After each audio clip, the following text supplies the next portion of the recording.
សហភាពអ៊ីរ៉ង់និងកងទ័ពអ៊ីរ៉ង់បានបង្ហាញជំហរជាថ្មីទៀតថាខ្លួននៅតែចង់ចរចាជាមួយអាមេរិកដើម្បីបញ្ចប់សង្គ្រាមនៅមជ្ឈិមបូព៌ា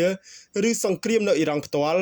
បើទោះបីជាអាមេរិកបដិសេធសំណើគ្រប់យ៉ាងនិងព្យាយាមដាក់សម្ពាធធ្វើបាបនិងវាយប្រហារអ៊ីរ៉ង់យ៉ាងណាក៏ដោយទីភ្នាក់ងារកាសែតអ៊ីរ៉ង់បានឲ្យដឹងនៅថ្ងៃទី13ខែឧសភានេះថាភាគីអ៊ីរ៉ង់នៅតែបើកចិត្តចង់ចរចាបញ្ចប់សង្គ្រាមជាមួយអាមេរិកដើម្បីសន្តិភាពពិភពលោកនិងបើកច្រកផ្លូវសេដ្ឋកិច្ចពិភពលោកឡើងវិញនៅច្រកសមុទ្រហូម៉ូទីភ្នាក់ងារកាសែតអ៊ីរ៉ង់បានដកស្រង់សម្ដីប្រភពកងទ័ពអ៊ីរ៉ង់និងសមាជិកសហភាពអ៊ីរ៉ង់ឲ្យដឹងថាពួកគេនៅតែចង់ចរចាជាមួយសហរដ្ឋអាមេរិកខណៈពួកគេអះអាងថាលក្ខខណ្ឌរបស់អាមេរិកមួយចំនួនពួកគេសុខចិត្តទទួលយកប្រភពពីកងទ័ពអ៊ីរ៉ង់និយាយថាភាគីអ៊ីរ៉ង់មិនចង់បង្កចំនួនជាមួយអាមេរិកនោះទេតាំងតែពីដើមមកប៉ុន្តែអាមេរិកទេដែលតែងតែធ្វើបាបកុំតិចមូលដ្ឋានអ៊ីរ៉ង់បាញ់សម្លាប់មេដឹកនាំអ៊ីរ៉ង់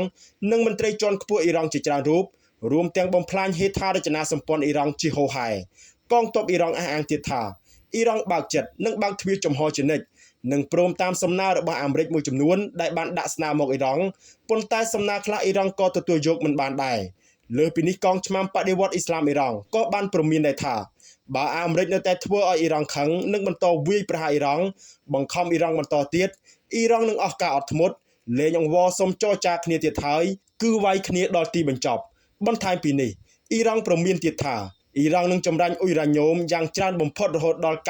90% ដើម្បីបង្កើតកម្មវិធីអាវុធនុយក្លេអ៊ែរដ៏ធំបំផុតនៅលើពិភពលោកដើម្បីទុកការពារខ្លួននិងវាយប្រហារលើសត្រូវដែលវាយខ្លួនយ៉ាងនេះក្តីសហភាពអ៊ីរ៉ង់បញ្ជាក់ថានេះគ្រាន់តែជាសារគំរាមប៉ុណ្ណោះប៉ុន្តែអ៊ីរ៉ង់មិនទាន់អនុវត្តនោះទេប្រសិនបើអាមេរិកបន្ទន់ខ្លួនងាកទៅរកតុចរចាជាថ្មីជាមួយអ៊ីរ៉ង់នៅប្រទេសប៉ាគីស្ថានដែលជាម្ចាស់ផ្ទះដ៏ធំសហភាពអ៊ីរ៉ង់បញ្ជាក់ទៀតថាការលើកឡើងទាំងអស់នេះមិនមែនមានន័យថាអ៊ីរ៉ង់លើកទង់សសុំចោះចាញ់សត្រូវគឺសហរដ្ឋអាមេរិកនោះទេប៉ុន្តែអ៊ីរ៉ង់ចង់ឃើញពិភពលោកមានសន្តិភាពនិងបើកចំហផ្លូវសេដ្ឋកិច្ចពិភពលោកឡើងវិញភាគីអ៊ីរ៉ង់ទាំងរដ្ឋសភានិងកងទ័ពសុទ្ធតែយល់ព្រមបើកច្រកសមុទ្រហូម៉ូឡើងវិញឲ្យតែសហរដ្ឋអាមេរិកបង្ហាញឆន្ទៈពិតប្រាកដ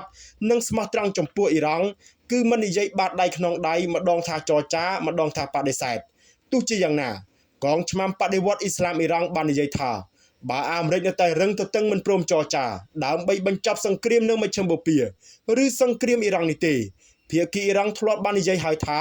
អ៊ីរ៉ង់អាចកំដរបានរហូតកងឆ្មាំបដិវត្តអ៊ីរ៉ង់អះអាងថាចាប់តាំងពីផ្ទុះសង្គ្រាមថ្ងៃទី28ខែកុម្ភៈអ៊ីរ៉ង់មិនដែលនិយាយពាក្យថាចោះចាញ់នោះទេគឺអ៊ីរ៉ង់អាចស៊ូបានមិនថា6ខែឬដល់ឆ្នាំនោះទេអ៊ីរ៉ង់នឹងទប់ទល់ការពារដែនអធិបតេយ្យភាពរបស់ខ្លួនរហូតប៉ុន្តែអ៊ីរ៉ង់មិនចង់ឃើញពិភពលោកប្រែប្រួលមិនចង់ឃើញពិភពលោកផ្ទុះសង្គ្រាមនិងមិនចង់ឃើញការស្លាប់រង្គាលនៃមនុស្សជាតិមិនថាជាតិសាសន៍អ៊ីស្លាមគ្រីស្ទៀននិងសាសនាដទៃទេគឺសុទ្ធតែចង់បានសន្តិភាពដូចគ្នាការនេះភាគីអ៊ីរ៉ង់សូមផ្ញើសារទៅភាគីសហរដ្ឋអាមេរិកក្រោមអំណាចរបស់ប្រធានាធិបតីត្រាំថាអ៊ីរ៉ង់បើកចំហជើងមេឃអ៊ីរ៉ង់បើកចិត្តបើកបេះដូងជានិច្ចដើម្បីវិលទៅរកតុចរចាសន្តិភាពជាមួយសហរដ្ឋអាមេរិក24ម៉ោងលើ24ម៉ោង